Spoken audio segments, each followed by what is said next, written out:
Voice of America Washington से news minute के साथ मैं हूं ताबिंदा नईम।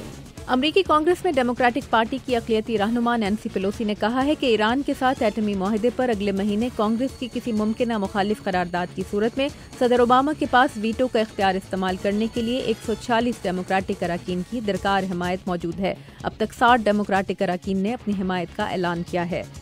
बैंकॉक के फौजी तर्जुमान ने कहा है कि पीर को बस्ती बैंकॉक में होने वाले बम धमाके में किसी गैर मुल्की दहशतगर्द के मुलव्विस होने के शवाहिद नहीं मिले।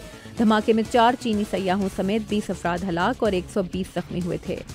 काहिरा में कौमी सलामती के इदारे की इमारत में कार बम धमाके से 11 पुलिस और फौजी एहलकारों समेत 29 अफराद जख्मी हुए हैं। दौलत इस्लामिया ने धमाके की जिम्मेदारी कबूल कर ली है।